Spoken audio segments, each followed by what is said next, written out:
Oh, hello there everybody, welcome to the semi-finals match for the VDL. I am super excited to come into this because it is one of the matches. I know I said this last week, but this is the truth this week, I promise. I guess finals will change that as well, but this week has been one of the hardest ones to prep for. Because, oh no, I've got to change my Pokemon around. Not only has it been a pain finding the right remedies to face my opponent with, but it's also been a pain trying to get my Pokemon correct, because I kept getting like perfect IVs, I kept picking the wrong Pokemon from my boxes, and I was just getting very paranoid before this game. Because I had needed such specific IVs, and it was super hard, the many different processes I tried to get them how I needed them, but it should be fine now.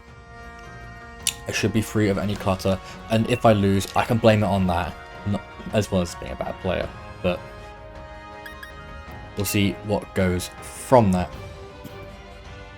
I just hear a big badum. I don't know if I got picked up on my microphone, but we'll see.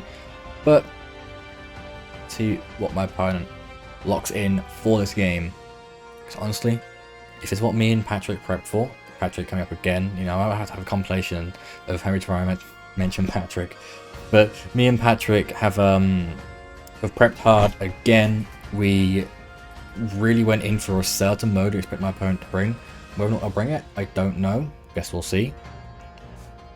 But yeah, it'll be great, because what we prepped for, at least what I changed my prep for, was what Patrick brought, and what Patrick brought was a very specific game mode. And battle had lost communication because my opponent did it, I'm assuming. So we'll be right back when that's done. Okay, and we are back at it again with this battle for the VDL. After a little miscommunication there, but it's fine. Yeah, nothing game changing, nothing rule breaking or anything, just a little bit of communication errors in terms of talking and the actual game. So looking at this, I see a few things that me and Patrick prepped for, and a few things we didn't. And if the few things we prepped for do what they do, then, you know, kudos to Patrick for getting it right. But also, we worked really hard to kind of work around what we could do to stop that. Although this does feel like a very Hungry Clefable matchup, because Clefable has a move for all these Pokemon. I'm actually going to put it next to Arcanine, just that Intimidate? Actually no, I'm going to bring a Rangaroo, just for like the different move pop that we can go for. Arcanine in the back, just to drop some, pardon me, Intimidates when we need it. And then maybe Gastrodon, just for that slow mode. I'll go Gastrodon because they're going for a very slow mode, and we have the opportunity to just... Oh, sorry. I got nervous coughs. Just because Gastrodon is essentially is the slowest Pokemon on my team, so it just gives me that little bit of leeway of Trick Room. It's a bit annoying that the Pokemon that most hard cast Trick Room on my team is destroyed by two of the Pokemon that are strongest in Trick Room, or is strongest at helping set up Trick Room, in that Trevenant and the other one. So we see Grimmsnarl plus Rainiclus, which, if they go for the mode that we prep for, we could see a Side Sucker Punch, which means we could be seeing it go big. Don't know how we can work with that. I might opt to go big turn 1 actually, and just go into that Rainiclus, and I'm also going to Taunt it, just to try and stop any Trick Rooms coming out from it. So well, I guess technically I'm going to be naturally fast, but again, it's going to be matches full of like technicallys and hypotheticallys and that. I do apologize for that, but it's just my mind I'm reading through, because I had to go for certain speed tiers and certain IVs and all that jazz. It's going to be a bit of a, you know, this could do it first, this could go first, but we'll see what goes. If we see Rainiclus go big, that's okay.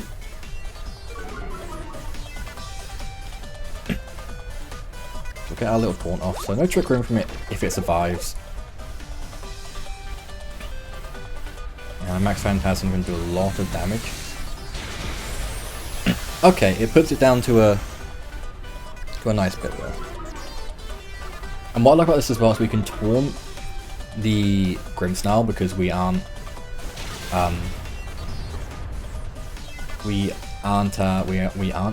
got Prankster.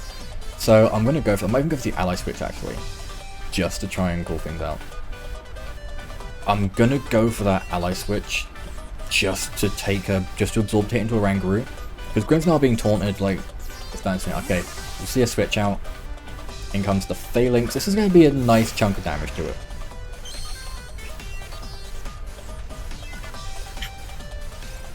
So ally switches are going to catch off guard what could come from. Okay, it's just light screen, so it's going to do a lot of damage. It's going to be annoying because FALINKS is going to get the boost from the stat drop. But given its typing, I think, like, oh, look how that did loads of damage. Like, I think a Moonblast, like, not Moonblast, a Max Starfall should get it from here. A bit annoyed I wasted my Dynamax on turn 1 though. Because it just gives that Dynamax loads of free reign. But I have kind of threatened the ally switch. I'm going to go for Taunt on Grimmsnarl. And then go for Max Starfall onto FALINKS. FALINKS could have Iron Head, like, I don't know what steel moves it gets. One of those Pokemon like Dragonor last week where I see it, so yeah, there's the Iron Head, that's probably going to get a knockout. Yep, that's fine. We know Psychic does knock out when it hasn't got many boosts on it. I don't know what we'll see from here. Because there's a Throat Chop as well, so that was a lot of damage, yeah. Not even a crit. This is going to be a very, very difficult match now. I was forced too soon into the Dynamax, and my opponent played that perfectly.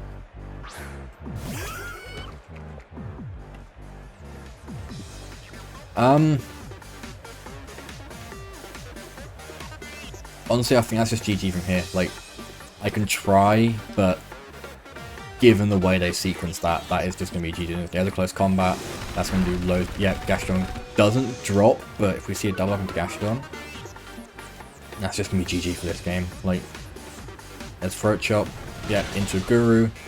So, it's not completely the end of the world, but can Arcanine get through all this? Earth Power's going to do nothing. Oh, gets to knockout. Okay, okay. But with my Dynamax used up, then this matchup's kind of so-so. Like, will my opponent bluff Dynamax this game? Is maybe getting rid of Grimmsnarl possibly an idea?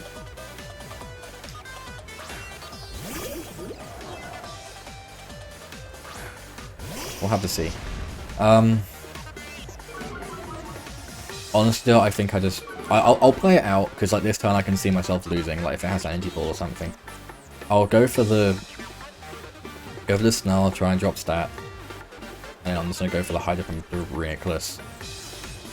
See how much it does, and then we'll work from there. Snarl could proc a Weakness Pulse, we did prep Weakness Pulse from Rhinoculus. It could just go big as well, so yeah. We're drawing the Grimmsnarl, okay, so he is playing the information game. Maybe thinking that they have, you know, I have some chance in this. Nicholas going big does just confirm that loss though. Like, I played that very heavily on the I'm going to get the damage rolling on the Snowball so quickly. I regret taking a lot of special attack out of my Clefable. Maybe I should have just made it outright offensive. Because like these damage rolls alongside Regenerator are just so pitiful, and I can't work around that. Like, Snarl could activate a Weakness Pulse, we'll see where it is. There's a stat drop, but we'll see a stat boost at the end if it does occur. There isn't one, and Hydro Pump does nothing to Rhinoculus. So, a very boggy Rhinoculus is it's making this matchup a big problem.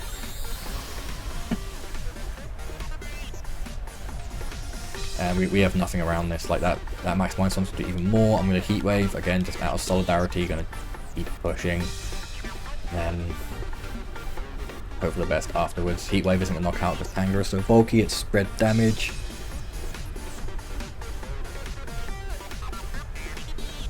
There's a Heat Wave. Does nice damage, but nothing to that Rhinoculus. Giga Drain is just going to end Gastrodon. So I have to kind of reevaluate for game 2, because the same thing that happened to me in practice has happened here, where slow mode or no slow mode, my opponent just gets that ball rolling quicker than I can, and I have nothing that can stop it.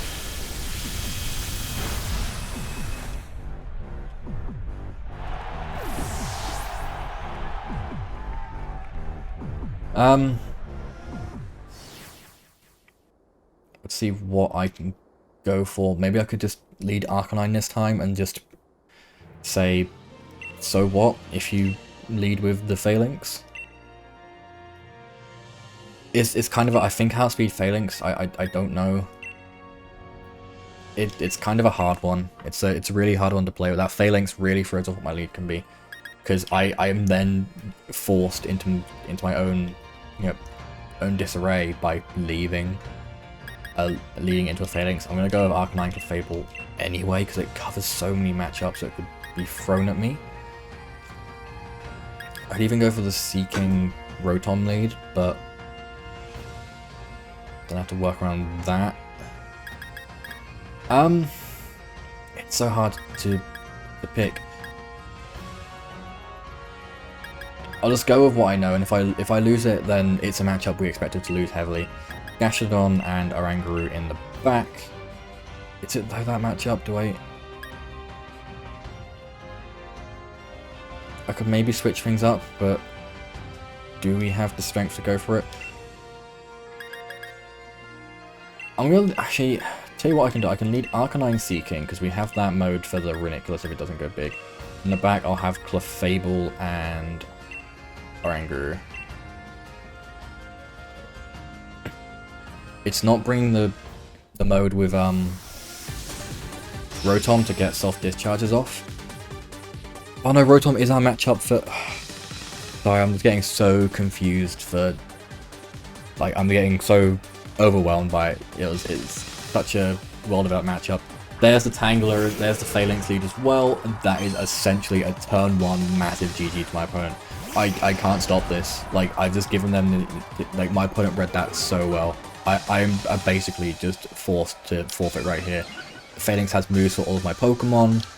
I can't get enough damage rolls off to slow these things down. Like, I have to hope that, like, Will-O-Wisp into Phalanx, I can live a hit from Phalanx, and then maybe knock it out as well. Like, Tangler isn't doing overly much to me. It can put me to sleep. But I'm again forced into that turn 1 Dynamax just to make sure I can get rid of that Phalanx. And my opponent has played that perfectly. Like, very big GG's to Felipe of the Warriors. Like, that was the opponent I was most scared of coming in to the top cut. And I dodged him in the first round of top cut. But catching him here in the semis where it really becomes crunch time was just something that I was super paranoid about. Rage Powder, yeah, gets rid of, yeah, I again, salty comped it, went straight into that. Opponent could just go for that, I'm faster than Phalanx, but I just salty comped that so hard. I should have gone for Heat Wave plus a max ice, and Phalanx is gonna go for no retreats and get those boosts, so it is now gonna be faster and bulkier. And honestly, like, kudos to my opponent. Like, I read so hard into that trap. I read too heavily into the trap of that. I don't know why I didn't think I saw a Tangler and think right away, oh, I can just double into that and get knockout. I was too heavily focused on making sure I burnt things, and yeah, that is honestly going to be a GG. Phalanx, we didn't prep for it one bit because it just wasn't coming to the matchups, so we were like, oh, we don't really have to prep for it, and here it is now, and it goes big. Yeah, I'm just going to forfeit out this turn. Like, I know it's very out of spirit of competition, but we've gotten to a point where, you know, that Phalanx is +1 across all stats, and, well, it's +2 on its attack as well because of the Defiant. My opponent read, I had to go for that Incineroar lead to the Arcanine, sorry, just to get the speed, just to get, like, the stats rolling.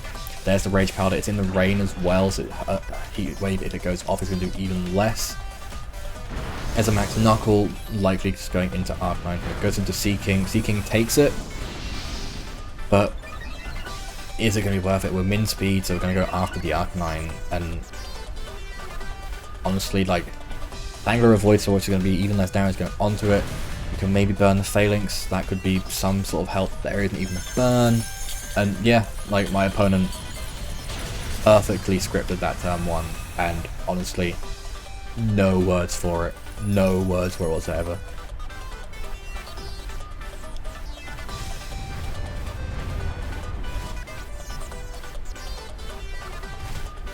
Like, I guess I can protect and hope for the Heatwave burn, and that is it.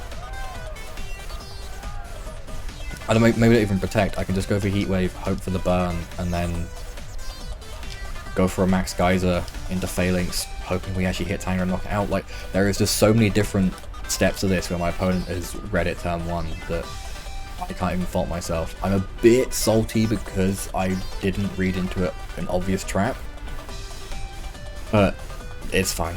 Like, turn 1, I was too aggressive. Game 1, like, just letting that Dynamax go. When we practice, we were like, don't use Dynamax until it's too late. But just seeing that Reniculus and just being like, okay, that's gonna be doing a lot of damage, you know, once it goes big, and I just fell stuck in that trap. There's Tangler switching out Aggron.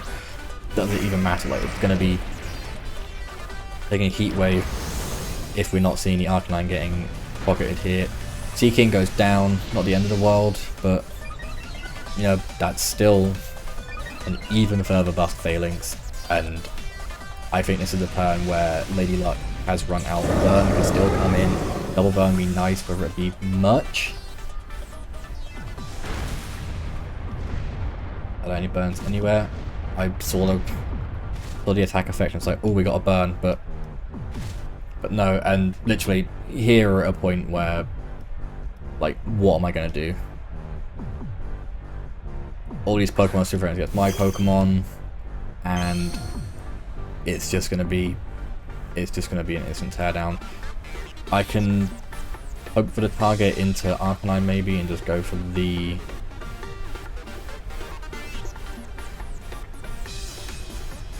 this, like,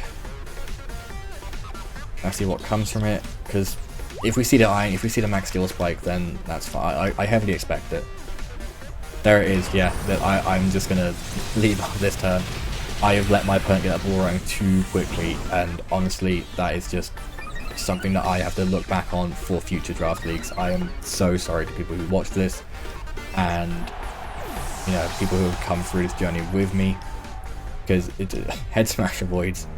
But yeah, for the people who came on this journey with me and have seen me come so far, and really I hope this has really helped me improve as a player, because I'll be completely honest, I wasn't overly happy with my draft when I got it, and the fact that I've taken it all the way to semi-finals made me proud.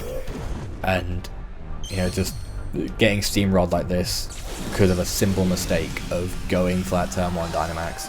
When I saw that fake tears, I knew that was when I was like, oh crap, I've read too heavily into a turn 1 Dynamax. I'm going to go for Heat Wave, and I'm going to try and Psychic the Phalanx. But that's going to be like the be-all end of everything. It has Rock Slide, that's going to knock out Arcanine for sure for all the boosts it has. And then the Rangaroo is just going to drop to this Aggron. Well, Psychic might knock out, I don't know. Psychic just misses a knockout, and an Aggron can just pop it in the end, and even if it doesn't, Hail will get it. Yeah, there it goes. A Rangaroo just goes down, and honestly, upset that it finished so quickly, but happy that I knew what the result was likely going to be.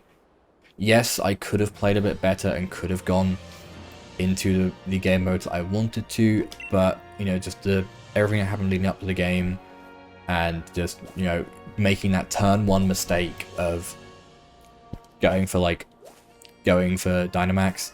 And I think had I not Dynamax, I could have got the damage rolling a bit quicker. I could have maybe ally switched instead of going for the taunt.